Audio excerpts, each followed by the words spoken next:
samedi, ils magasinent. Avez-vous vu leur triste mine? Avant d'aller voir les amis, il faudra leur téléphoner. Il y a un temps pour chaque chose. La vie, allez, ce n'est pas rose. La fin du monde est à 7 heures. Il reste 1 heure avant la fin du monde. Le ciel s'est enfin mis d'accord. Éliminons de l'univers la race humaine par la mort. La parole est à Jupiter. Envoyons donc un météore sur cette urgence que j'aborde, sauf sur Gertrude que j'adore.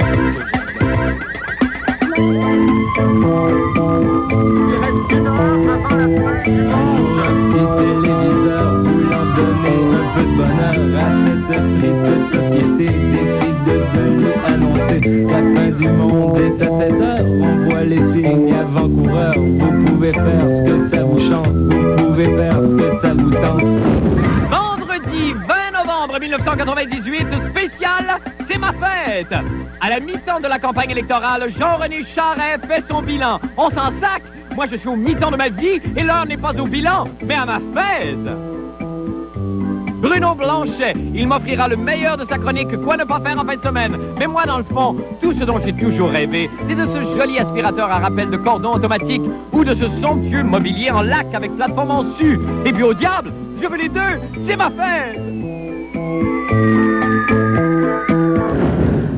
Bonne fête du monde et bon vendredi, mesdames et messieurs. Tout d'abord, des nouvelles de moi. Alors, comme je le fais quotidiennement à chaque ouverture d'émission, je vais vous laisser avec une petite devinette concernant les anniversaires du jour. Et après, je vous dirai, c'est qui fête sa fête? Ah, j'ai-tu dit c'est qui? Ah ben, j'haïs pas ça, c'est qui? Si jamais j'ai un troisième enfant, je l'appelle c'est qui la brèche. C'est jeune, c'est audacieux, et ça va aussi bien pour un garçon que pour une fille. Alors, bon, mon indice est le suivant. L'anniversaire du jour. C'est un jeune comédien expérimental, futur père de c'est qui? Puis c'est qui? Le sympathique comédien Marc Lamoire! Oui! Bon, alors, comment pourrait-on célébrer l'événement, donc? Un bien cuit! Oui, un bien cuit. Alors, j'attends les moqueries et les boutades. Allez-y, allez-y. Oh, c'était bon, ça, les moqueries et les boutades. J'ai eu un petit rôle là-dedans, hein, déjà. Je faisais Ange-Albert Boutade, un jeune avocat idéaliste. Mon patois, c'était « Ah, Saint-Hémorroïde ». Ça a bien poigné, tout le monde disait ça à un moment donné. Alors, bon, ça n'a pas l'air de marcher fort, le bien cuit. Alors, bon, donnez-moi la bascule. OK, donnez-moi la bascule. Je fais mon mou. Je fais mon mou. Envoyez, poignez la TV, puis lancez-la dans les airs. OK? Go! Ah! Ah! Ah! Je vais être malade. Ah! Rendu à combien? Ah! OK, ça fait pour ça. Ça va, c'est correct. Bon, qu'est-ce qu'on fait pour les fêtes déjà? Ben oui, une surprise. J'exige une surprise. Une surprise. Mais là, pas tout de suite. Pas tout de suite. Parce que je ne serai pas surpris. Alors, ce que je vais faire, c'est que je vais faire autre chose. Et dès que je m'y attends le moins, surprenez-moi. Douda, douda. Oh, douda. Non, pas tout de suite. Je m'y attends encore, là. Douda, douda. Je m'y attends presque plus. Oh, douda, pourquoi je cite, donc? Ça sert à quoi, ça? Ah, mon Dieu! Oh! Faites-moi plus jamais ça! Oh! Néanmoins, j'ai été surpris. Je vais répondre. Hello, c'est qui? Ouais. Ouais. Ouais. Ouais. Ouais. Ouais. Ouais, ouais. Oui. Ouais. OK. Oui. OK. Ouais. C'est parce que... Ouais. Ouais. OK. OK, c'est ça. Il faut que je... C'est ça. OK. Ouais. C'est ça. OK, bye. Bye. C'est ça qui est plate avec les surprises, ça finit plus. Bon, alors, j'ai eu mon bien cuit, j'ai eu ma bascule, j'ai eu ma surprise. Que pourrait-il m'arriver de beau donc? Oh, je sais! Un C-A-D-E-A-U. Ben là, faites pas de folles dépenses. S'il vous plaît, faites pas de folles dépenses. J'attends mon... Wow! Un cadeau! Oh, un beau cadeau. Vite, ouvrons-le. Ah! Qu'est-ce qu'on a là-dedans? Oh oui, on a du papier d'emballage et on a un petit chou fluffy. En plein ce que je voulais, un chou fluffy. Alors, si je fais le ménage et le calcul, on a eu, j'estime en toute bonne foi que c'est le plus bel anniversaire que j'ai jamais eu et cela mérite quelques larmes de joie en gros plan. Approchez-vous, s'il vous plaît. C'est trop beau. Vous êtes vraiment... Vous auriez vraiment pas dû me gâter comme ça. Oh, ça me fait OK, je pense que je vais m'en remettre. Bon, alors, maintenant, pour les nouvelles de la fin du monde, eh bien, regardez bien ces images. Salut, Marc. Hey, il n'y a plus d'insultes au début des présentations pour Non, moi. ben, on prend un petit break un peu, le temps de se renouveler un petit peu, de faire des Oui, mais- études, puis de faire des brainstorms, puis on va revenir après avec des insultes. Pourquoi ça vous manquait? Ouais, l'ego va me gonfler un petit peu. Ah, OK, d'accord, on va travailler ça le plus tôt possible.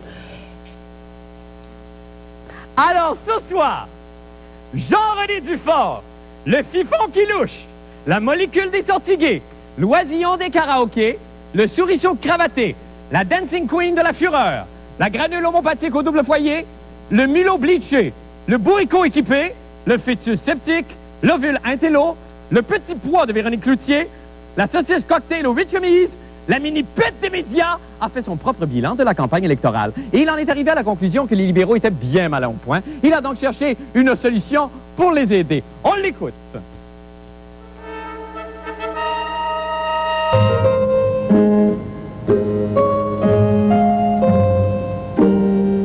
Québécois, Québécoises, vous savez, la politique est un dur combat.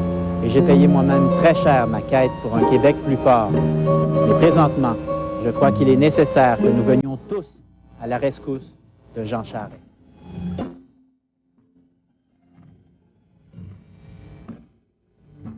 Jean Charest a décidé de vivre sa campagne électorale en famille. On voit souvent Michou Charest, Amélie Charest et quelques autres enfants sans importance. Ça, je trouve que c'est extrêmement sain et important, ne serait-ce que pour démontrer sa fertilité.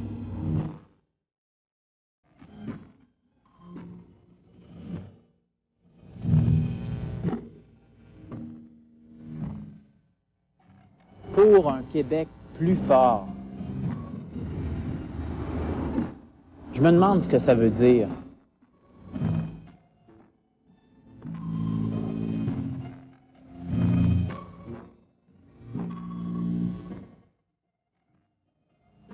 On a beaucoup critiqué Jean Charest au sujet de son autobus, son Libéral Express.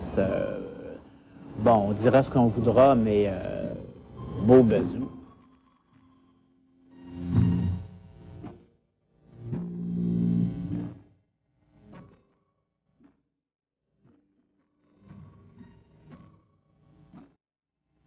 Il y a des gens qui disent que Jean Charest a perdu le débat des chefs. Moi, je suis pas d'accord avec ça parce que je pense qu'il a su émettre plusieurs mots, et ça dans le bon ordre. Et c'est pas tous les chefs politiques qui peuvent se vanter de tels exploits.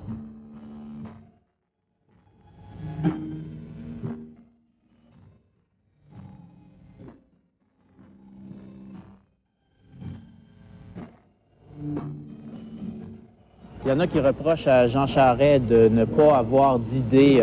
Moi, je trouve que c'est pas vraiment important ni pertinent parce que 95% du travail d'un politicien, ben, c'est de pelleter de la terre, serrer des mains et de couper des rubans.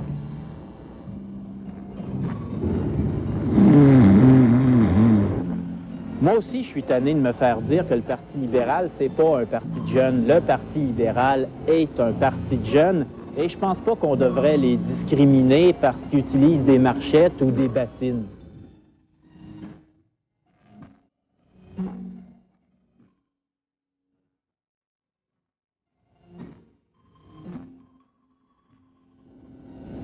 Je pense que c'est plus un secret pour personne que le secteur de la santé au Québec est en crise.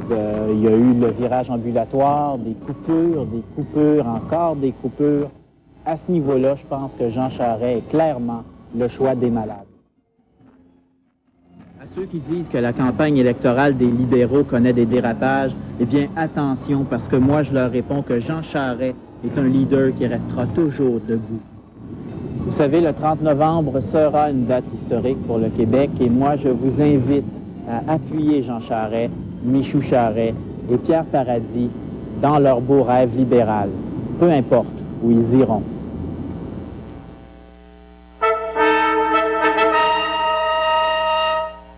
Mais c'était le retour de Jean-René Charest. Bonsoir, Jean-René. Marc, on peut-tu faire quelque chose? Allons-y. Une insulte par reportage. Oui, mais on le sait. Oui, mais nous, on est compulsifs et on est des passionnés. Non. On aime ce qu'on fait, on le fait pas à moitié. Quitte à se tromper, il faut nous prendre en bloc, Parce Jean-René. qu'à plusieurs insultes, je me choque, et surtout quand on utilise le mot « fifon Oui, mais ça vous va ». Non, mais quand même.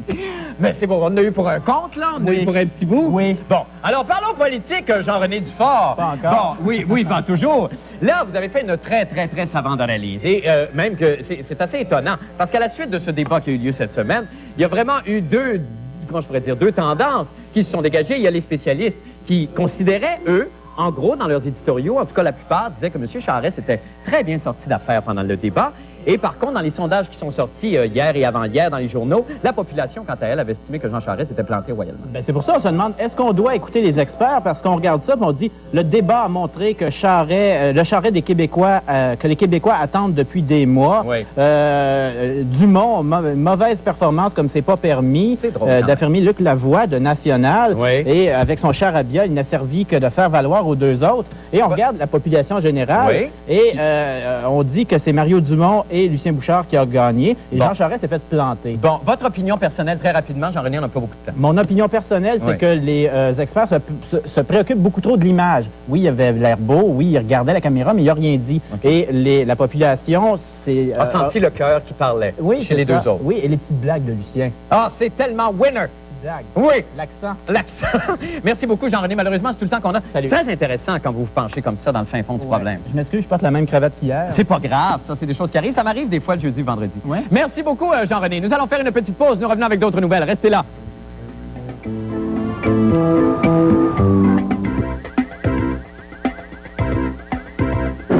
Eh bien, c'est le week-end et vous vous dites sûrement, oh que non, plus jamais je ne chercherai un sens caché à la chanson de Maurice Chevalier. Bien, Poupoule, bien, en utilisant un poulet barbecue et un vibrateur. Pour d'autres activités à éviter, écoutons les judicieux conseils de Maître Bruno Blanchet et sa chronique « Quoi ne pas faire en fin de semaine ?» Bruno! C'est Bruno! Mais qu'est-ce qui vous arrive, Bruno? Oh, vous êtes malade. Ouais. Quoi, que me dites-vous, Bruno? Vous voulez me parler à l'oreille? Que me dites-vous? Que vous souhaiteriez revoir quelques-uns de vos meilleurs conseils? Ah ben moi également, Bruno, vous savez, c'est mon anniversaire et rien ne me ferait vraiment plus plaisir. Laissez-moi vous tenir par les épaules. On vous aime beaucoup, Bruno. Soignez-vous bien. Regarde.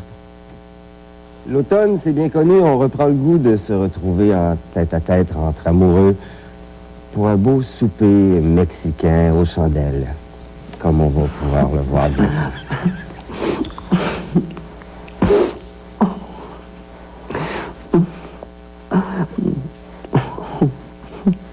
Mais il ne faut pas exagérer sur les piments.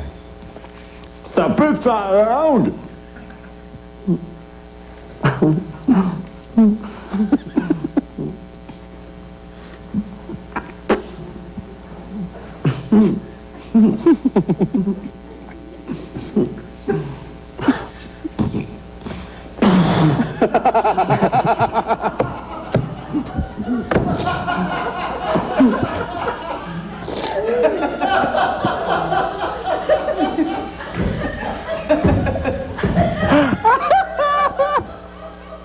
Pendant un show, si vous voyez mal la scène à cause du monde en avant de vous, faut pas se mettre à engueuler tous ceux qui insistent à rester sur la pointe des pieds. C'est sûr, c'est choquant parce qu'il y en a sûrement là-dedans qui se foutent des autres, mais il y a aussi, peut-être dans la gang, quelqu'un que c'est pas de sa faute. Et c'est peut-être un pauvre petit monsieur qui a simplement pas de cou. Et d'ailleurs, j'ai la cause des petits monsieur pas de cou bien à cœur. Et j'aimerais vous offrir cette ode au petit monsieur pas de cou, cet hymne à la tolérance, ce chant de liberté. Je vous demanderai d'écouter ça bien attentivement, s'il vous plaît.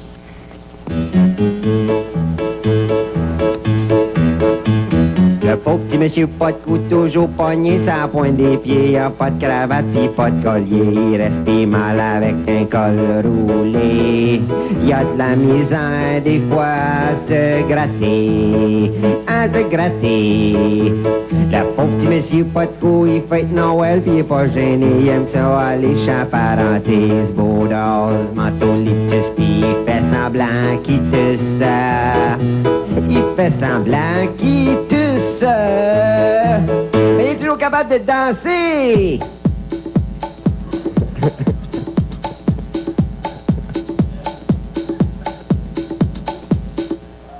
Le pauvre petit monsieur pas de cou, il est mis-up, il aime le sport, il se met du dos. Quand il sort issu du derrière en regardant le tennis, il a la tête vissée sur le coccyx. Mais il est toujours capable de danser.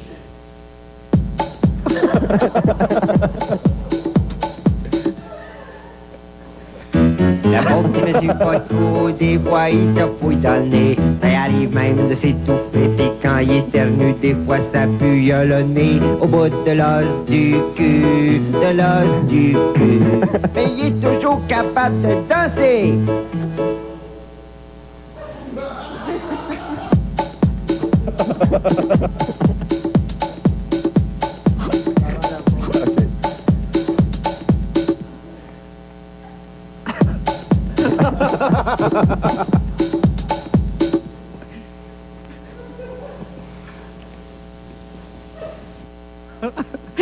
Eh ben, c'est tout, soigne-toi bien, Bruno, puis donne des nouvelles, bâtard. On s'en va faire une petite pause et on vous revient avec d'autres nouvelles. Restez là.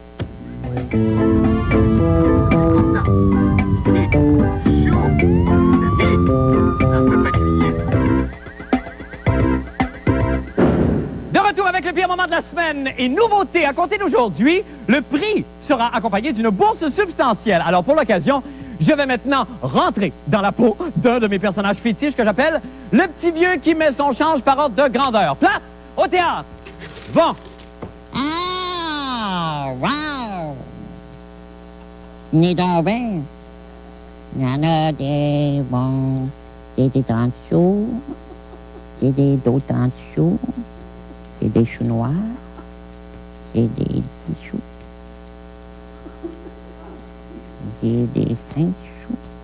Il y en a beaucoup, 1927, 1974, 1900.